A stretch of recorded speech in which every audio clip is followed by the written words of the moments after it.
Maraming salamat.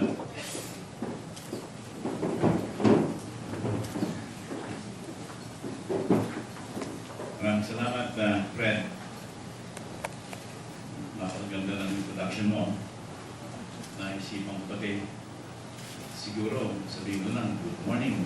Maraming salamat. Thank you and goodbye. So that they will remember what you said. Fred was my associate sa DA, and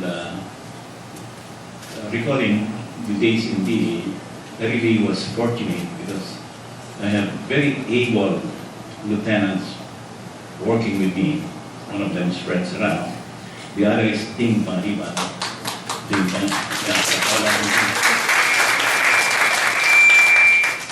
Ding Pangaliban was my Undersecretary for Operations, and Dr. Balisacan, now the Dean of Economics of UP, was my Undersecretary for Research and Planning and Finance.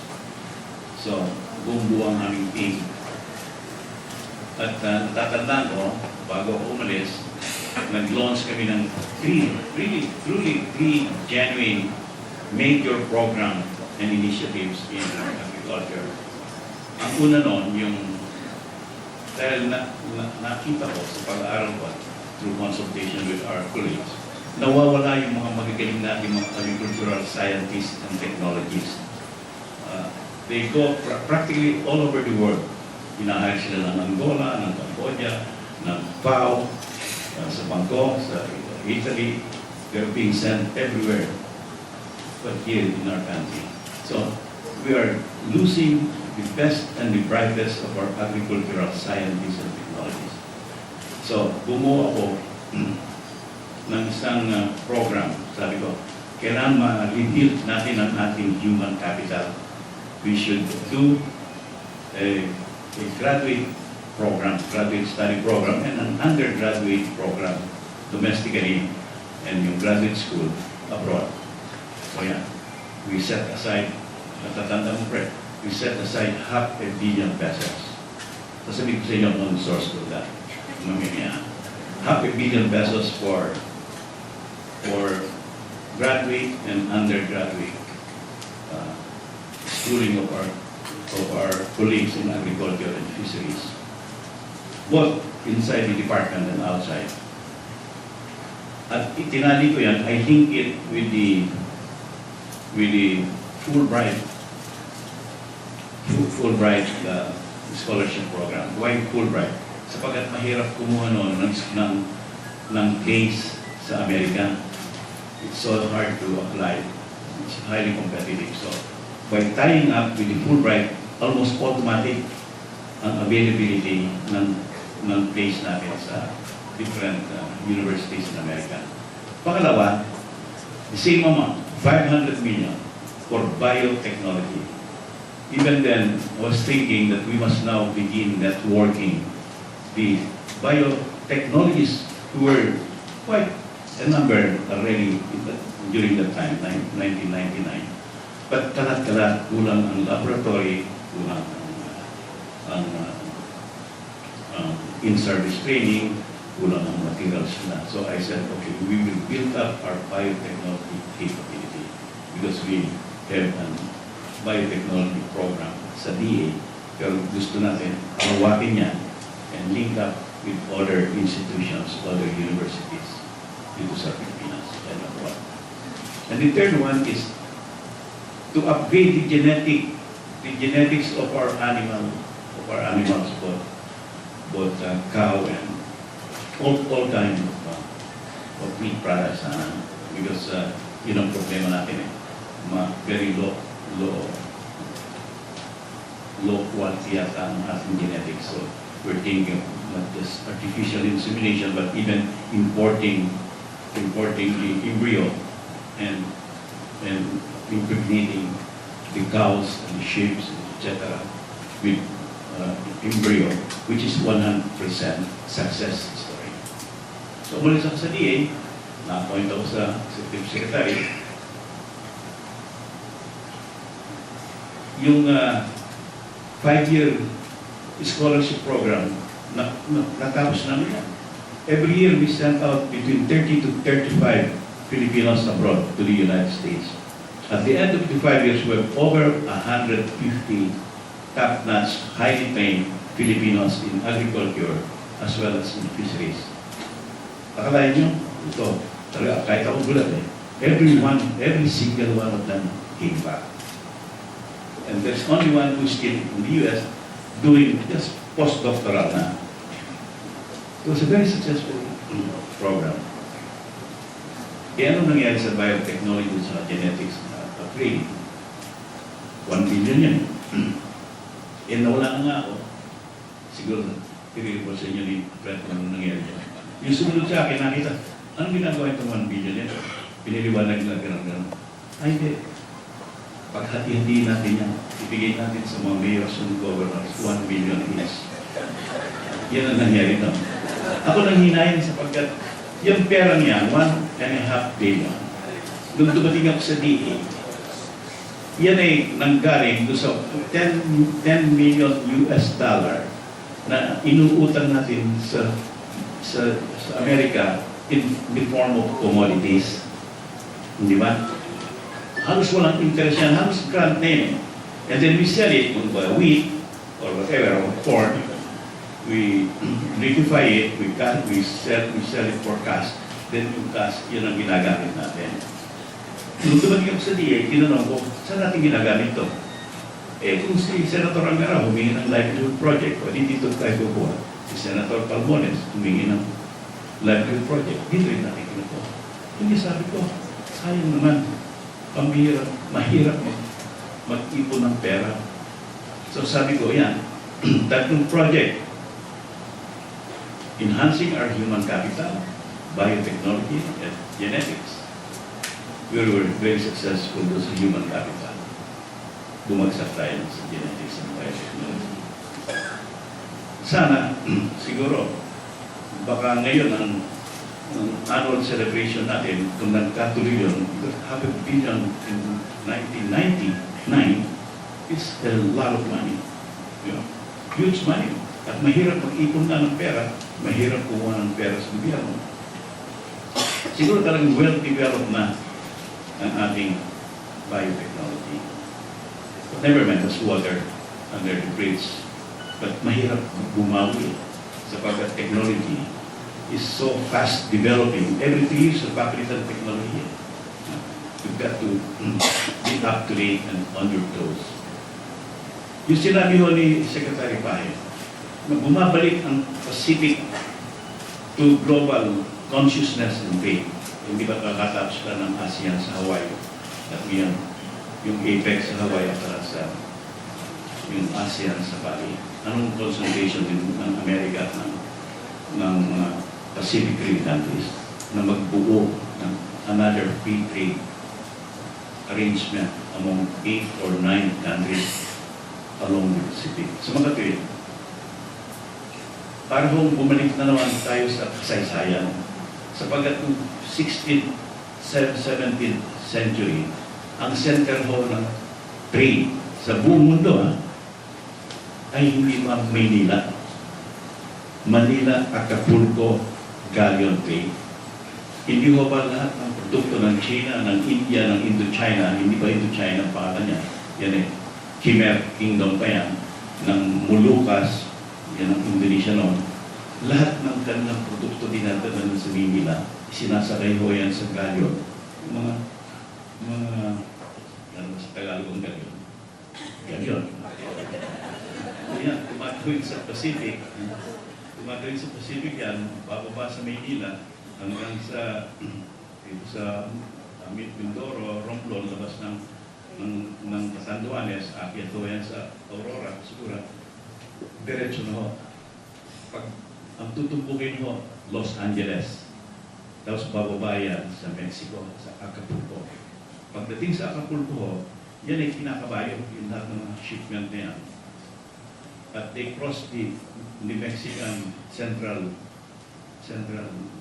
America sa Mexico, doon sa Veracruz. Sa Veracruz naman, andun na naman ang fleet of galleon trade, galleon ships. Yan naman, nagdadala ng mga products from Europe, binabalik sa Acapulco, yung dalang ng galing sa Acapulco, sinasakay dyan, dinadala sa Europa. Kaya may mga pamilya ko siguro sa Pampanga, that old families in Manila, na mayroon pa mga old furniture that were brought on board those galleons. Isang pamilya yun, si Secretary Talillo, prominent family man, scholar ng Pampanga. So, ito, ang nangyayari ngayon, nare-realize ng mundo that the Pacific is a very strategic location. Eh bakit nga, wala tayong port sa Pacific? Lahat ng port natin nasa China Sea. Eh sabi ng China, no, yung China Sea, akin lahat yan eh. Kailangan humingi kayo ng permission dahil yan eh, part of the Chinese state. Hindi ba? Hanggang sa Palawan, pinag-claim na 80 kilometers from Palawan, sabi na sa kanila. Pag totoo yun, kung totoo yun, abay, bago ka makaraan doon, humingi ka ng permission. So, ganun ang tension na nakikreate ngayon sa China Sea, the West Philippine Sea na tinatawag natin ngayon. Kaya naman, talagang naging importante itong Pacific Ocean as returning to the navigational route of the world back to the galleon trade. And we hope that with the galleon trade concept returning, ang Maynila naman ay makikilala na naman as a maritime power. Dahil sa ngayon, sa totoo lang, sa lahat ng competitiveness, nasa bottom tayo. Kahit sa ASEAN, ang tinatalo na natin ngayon ay ang Cambodia at Leste. More Leste. Pero ngayon kahit yan ang tinatalo tayo. Yung mga estudyante ng Thailand, nung ako yung UP President, siguro mga 1,000 yan nag-aaral sa Los Baños, kung saan-saan. At every year, nag-host kami ng foreign students day. Ang dami mo dito. From Thailand, from Korea. O ngayon, ang ekonomiya ng Thailand, 4 times bigger than the Philippines. Ang biotechnology is so advanced. Hindi pa lahat ng Thai products. Putas ang tatamis. Pati yung ating Milagrosa, na rebrand nila ngayon, Jasmine na. Atin ho yun eh. That's our rice variety, Milagrosa. Ngayon, Jasmine, the most saleable rice in the West Coast America. So, kailangan talaga medyo listuhan natin, pagalingin natin, sapagkat masyadong naiiwan na tayo. At ang pag-asa ng alam natin ay through science and technology, through breakthroughs in research. That's why ako, from day one, talagang ako, I'm a very strong believer in the power of research and development. Lalo na sa agrikultura, kung wala akong R&D, hindi na natin mapapalapad ang ating harvest, mapapalawak ang ating harvest. Bakit? Hindi man lumalaki ang lupa eh. Lumiliit pa. Ginagawa natin ng subdivision. Diba? Ang karagatan natin, hindi naman tayo ng kikinaw, yung mga poachers. Wala tayong mga fishing boats. Kaya, ang pag-asa na wala natin is through the application of modern agricultural methods sa agrikultura, principally through biotechnology. Yung micropropagation, that's the only way we can increase yield. Yung paggamit mo ng modern biotechnologies, really, genetic engineering, sabi nila, masama yun, you cannot avoid that. Bakit pa sa corn? Nung panahon ko, ako ho ang nag-launch ng PT corn. Ang dami mong reklamo, tama naman, opposition, pero pinaliwanag mo namin natin, nag-field test sa Cotabato, nag-field test tayo sa Isabela, o tingnan nyo, kung wala akong PT corn, patay na ang animal industry natin. Sapagkat ang corn na ini-import natin sa Amerika ay ginamit nila sa ethanol, hindi na sa animal feed. Salamat sa BT Corn, kalahating milyong hektarya ang na-produce natin for corn for animal feed. So nagsurvive ang ating industriya ng karne. But we must intensify our R&D, our biotechnology research. Sapagat hindi lamang sa agriculture. Well, food will be the hottest issue in the next decade or so. Sa ngayon ang pagkain ay tumaas ang presyo ng pagkain since a year ago by 27%. Tumaas ang grains, rice, corn, and wheat. Tumaas ang presyo ng karne sapagkat suddenly almost 500 million people have shifted their diet, mga Chinese and Indians, to meat eating. Dati mostly vegetarian yan, which is good, plant-based ang diet. Increasingly, because of the increasing affluence of the Chinese and the Indians, nagbago ang kanilang diet, ang kanilang menu. Mas marami ng karne. Kaya karne, alam niyo, it is energy intensive, di ba?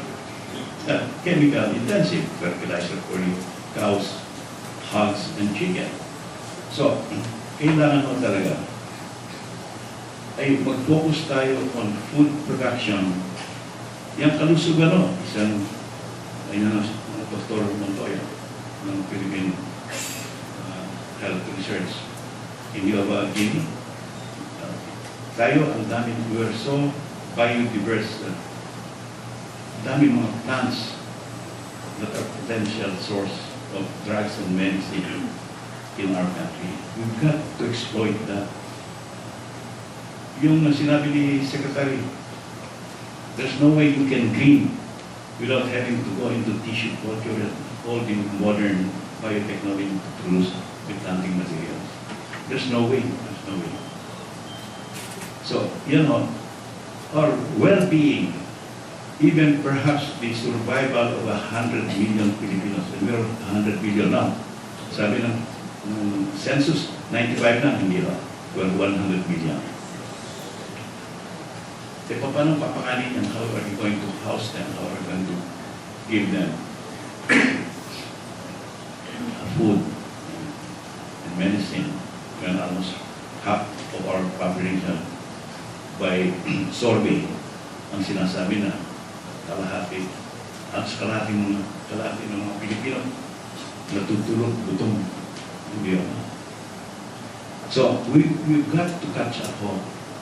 And I'm happy that Secretary Pai took the initiative of doing a consortium among the universities. Sapagat yung mga state universities natin is one of the biggest land owners in this country at nakatiwang-wang karamihan ng lupa. At andun po ang talent. At ganoon din ang ginawa ko for 2012 budget natin ng UST, ng DA, ng CHED at saka ng state colleges and universities. Naglikha tayo ng isang sistema na tinawag namin innovation clusters. And for the first time po, we are combining the resources of the private sector, the talents of the university, and the money of government, especially sa PICAR. Ito si Ted. Marami ng pera sa PICAR. So, siya tutulong mo. So, tripartite ho ngayon. Yun ang consortium na binanggit ni Secretary Pahen. Kinonsortium mo natin ang state universities. Anong area of initially ang napili ho namin for innovation clustering? Unang-una ho, and this impacts on agriculture. Yun hong use of remote sensing in agriculture. Yung tinatawag na smart agriculture. Yan hong use of global mapping at remote sensing. That's an everyday occurrence na in the West. American farmers do it, Western farmers do it, Japanese farmers do it. Kaya naman, napipredict nila kung may drought, or may flooding, kung may locust or infestation, yung quality ng soil, quality ng kanilang crop production. Kailangan ganun na rin. We've got to teach our farmers the use of earth, of satellite, and modern techniques. Ngayon, ito ba ay something out of this world? Hindi ho. Marami ho mga universidad natin na nag-umpisa na yan. Mariano Marcos Ilocos, Bicol University, Visayas State University, yan ho, pinonsortium namin yan. At yung mga big agricultural or food companies are now going to come in and provide real money for research, for training of farmers. Isa ho yan. Smart agriculture. Pangalawa ho, hindi ba ang single item ng cost sa meat production, Fred, is feed, the cost of feed, the cost of animal feed, whether it's bangus or kani, poultry, hog, pork, or beef. Yan ang pinakamahal na cost item. Ngayon, so we have set up an innovation cluster revolving around algae. Yung algae ho, and again, this is not something new and novel. It's not being done in the United States on a commercial scale. Sapagkat laboratory tests have proven that algae has a higher energy and protein content than either corn or soya. Pero ngayon, we can produce it out of sun and the air, carbon dioxide. We can produce it here in big volumes and push the price of meat across the world. So yan ang second innovation cluster mo natin. The third one is yung disaster science.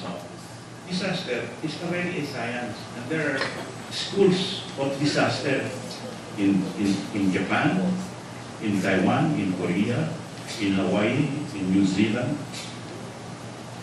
This is a center which will study our own climate, our own susceptibility to disaster. At tuturuan mo natin yung ating local officials as well as school administrators kung how to prepare for disaster. Hindi naman how to respond, dahil pag respond, meron ng disaster. How to prepare for disaster, early warning signal, watch for the signs, in case of earthquake, mga ganun ho. At in case a disaster already struck, then what to do with your pupils, with the local officials. Ito ho, this is the most successful in this kind of disaster academy is Japan. Yan hong nangyari sa Japan, tatlong disaster tumama sa kanila, tinamaan sila ng earthquake, na tsunami sila, tapos nuclear explosion. Kung ordinary country lang yan, lubog na yan, wasak na yan, they cannot recover. Patingin nyo, people did not panic. People accepted what happened, but they did not stop in trying to rebuild Fukushima. Sapagkat hinihanda ako nila because they have been the victim of disasters for centuries, decades and decades, na ihanda ako nila ang kanilang mga kababayan. Wala ko sa akin ninyo. Samantalang ang Taiwan ho, ang Japan, ang Korea, even New Zealand are prepared to teach teachers, tutors on how to do it for us, including equipment. Kaya lang, ang inaasahan lang, meron tayong physical facilities. Yan ho. Next year, we will start with one of such a facility. Marami po ang pwede natin gawin na innovation center.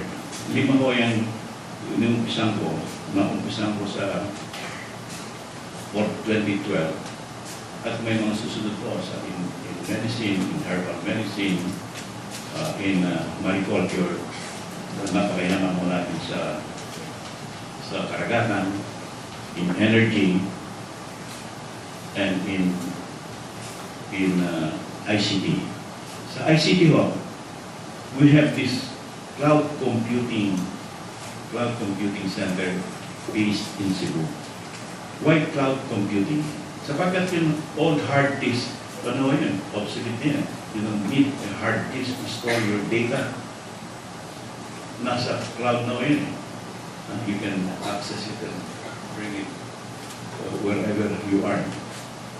You know, kailangan turuan na natin ang ating mga kabataan, ang ating mga industriya, how to use modern computing through cloud, no more hardware, but also teach our people how to do software. So yan ang trust natin for the next budget year, 2012. Sapagkat wala ho tayong paraan na tayo'y makapag-compete even with our own neighbors here in ASEAN. Ika ang dalawang bansa na lang ang tinatalo natin dito sa Southeast Asia, Cambodia at Timor-Leste. Pag tayo pag-jogging po, yung Vietnam in 2 years' time will outpace us. They'll be more advanced than we are. How can you beat a country which sends almost 5,000 young people to study in the best universities in the world, across the board, lahat ng discipline, but mostly in science and engineering? O paano natin malalaman ng Vietnam? The reason China and India are the fastest growing countries now in the world.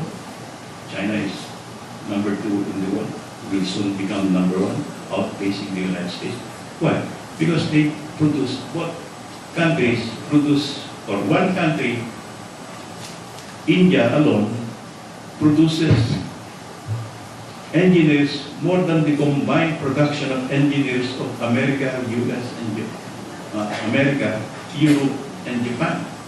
That's how concentrated they are on technology, training engineers that solid and based in science and mathematics. Kaya tayo, hindi ba yan tayo lagi bumabagsak sa math? Sa UP yun, nag-aaral sa UP. Naku, hirap yung math. Science, okay, gusto namin yan, gusto ko yan. Pero yung math, ang hirap. Pero yung somehow, yung bata pa lang yung mga Chinese, mga Indian, na-train na sila. Yan ay importante for our country and for your own career. Okay, Singapore, Malaysia, followed the same example, same model. Korea, lalo ng Korea, the most technologically advanced country. So, ang sabi ko nila, in 13 years, Asia will be the dominant region in the world because we will be producing 1/4 of global income out of Asia. Ang sabi mo ng Asian Development Bank, in 4 decades, tayo ang number 1. Asia will be number 1. Sunod-sunod lang yung Amerika, yung Europa, at yung pang region. Saan tayo doon? Asia yan. Okay. We cannot just bask in vicarious glory. Kailan kasama tayo sa pag-angat ng Asia. Ano ang ating ambisyon at pangarap para sa ating mga susunod na generation. Hindi na susunod yung present generation. We should now keep living standards across the board sa Pilipinas. And we can do that, I think, more quickly and faster through advances in technology and in science. Maraming po salamat.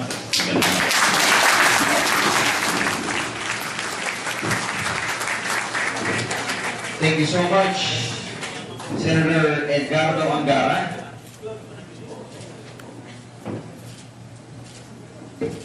And to present a simple souvenir from the Department of Environment and Natural Resources and the committee members of the National Biotechnology Week, we have Secretary Ramon Bahay to present yung simple souvenir po natin para po sa ating guest of honor, Senator Edgardo Angara.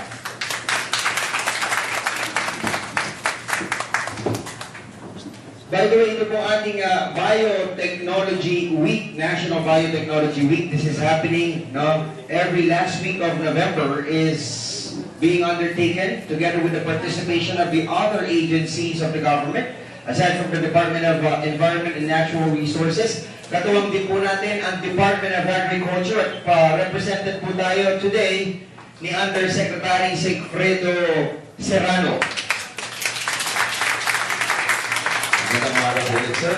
At kasama rin po natin mga kaibigan ng Department of Trade and Industry. Yes, kasama rin natin si Undersecretary Cristino L. Palilio. At katuwang din natin ang Department of Interior and Local Government o DILG. Yes, si Director Manuel Q. Gotes. Magandang umaga po, sir. At ang Commission on Higher Education o CHED.